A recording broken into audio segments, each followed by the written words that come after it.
Good morning and welcome to today's webinar, Preparing for a New Revenue Recognition Standard. My name is Krista Peterson and I will be your moderator today.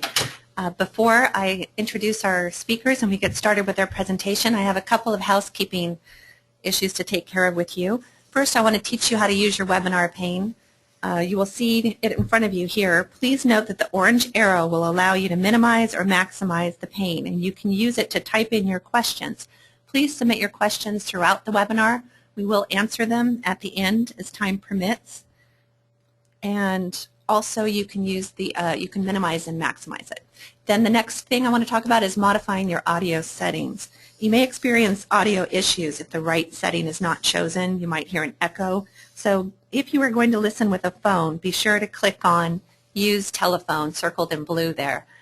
If you're going to be listening through your computer, then you need to select Use Mic and Speakers, which you see circled in red. Also, I'd like to remind you that to qualify for California CE credit for this webinar, there are a few things you must do. Use a personal computer, no PDAs, sorry, and log in with your own information and unique URL that you received in your confirmation email when you registered for this webinar. You have to be logged into our online software for at least 50 consecutive minutes within the scheduled time frame of the webinar, which is 10 to 11 this morning. You need to actively respond to at least 75% of the polling questions that will be dispersed throughout the webinar. I'll be interjecting with our speakers and asking some questions. Make sure you respond to at least 75%. And also, please remember to complete the evaluation survey, which will be presented to you at the end of the webinar. Now we have two presenters this morning. Our first presenter is Monica Pels. She's a partner in our audit practice, has 16 years experience in retail consumer products industry, and she's worked closely with everything from startup companies to multi-location retail consumer product companies the size of Fortune 500. Monica's advised clients on how this new standard will impact their financial statements, and her insight, we hope, will save you time by providing some more clarity on how to start preparing for your implementation of this coming standard. Dean Quiamba will be joining Monica. Dean is an audit director with Armanino and has 12 years experience working with manufacturing and consumer products companies. During today's webinar, we have some learning objectives that we hope to achieve. We're going to discuss the key points in the exposure draft of the Joint Revenue Recognition Standard. We're going to review the differences from current practice in certain areas such as customer incentives, product warranties, and granting of licenses to third parties, and identify key steps to evaluate your current or planned revenue transactions to identify any potential issues with implementing the proposed standard. The categories that we're going to cover are a summary of the exposure draft, key topics deliberated, show you a 5-step model, areas of interest for consumer products entities, and finally other considerations and challenges we want you to be aware of. And with that, I'm going to turn it over. Oh, we're going to have our first polling question. Question number 1 is a multiple choice question. Have you been following the board's discussions of the joint venture project? Your choices are A, yes, closely, B, yes, but only to a limited extent, or C, no. No, I haven't been following the board's discussions of the joint venture project. I'm going to give you some time to all vote. I'm going to close the poll in 5 seconds. 3, 2, 1. Polls are closed.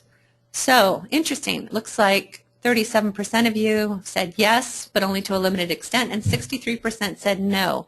So that's good. That means that hopefully you will find this webinar very useful.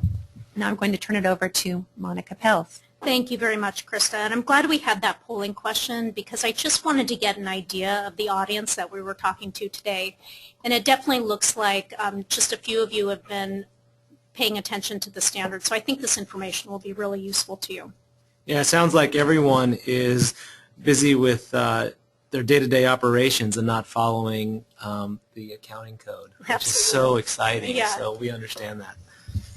So revenue recognition has been one of the convergence projects being worked on between the International Accounting Standard Board and FASB. And the goal has really been to have one global standard for revenue accounting and reporting and eliminate any inconsistencies between industries. They really want to promote this idea of consistency and comparability. And the discussions have really been extensive. They've been talking to investors and accountants in numerous roundtables. They've had very industry-specific discussions in order to get as much feedback as possible. Given that this is revenue recognition, very important, the boards really want to make sure they get it right with no unintended consequences. Yeah, Monica, it sounds like they're trying to bring the daily users of financial statements and financial data to all look at revenue under the same playing field. Is that a correct statement? Absolutely, because under today's standards, you could have two different companies in two different industries with almost the identical transaction, and the revenue recognition could be different. So they really want to eliminate that going forward. So let's just get an idea of the timeline. As I mentioned, this has been a really extensive process. The discussions began back in 2002, and finally in 2008, the boards issued a discussion paper. Now what's interesting is that the discussion paper only contained about half the model. The boards continued to work through, and finally in 2010, the first exposure draft was issued. Now there was a lot of working through of comment letters, a lot more discussion, and finally in November 2011, the second exposure draft was issued. The boards continued to re-deliberate in 2012, and what we have now is a proposed standard. The final standards is expected to be